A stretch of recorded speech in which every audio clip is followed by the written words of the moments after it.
Hello, my name is Francisco, and the career that I have chosen is hotel and tourism because I love to learn another language. I love the contact with people, and so I love to travel.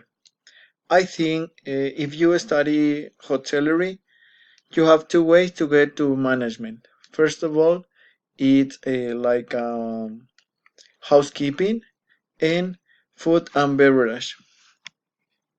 And I choose my topic, food and beverage.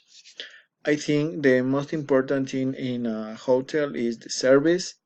The service is the main important in a restaurant, and you can learn about wines and another countries and another cities and history about these places and something special wines. So what I mean is I will be getting some of experience in restaurants and hotels, focus in service. Finally, if you choose this topic, you will be able to open your own bar, like a cocktails, maybe wines, and some food.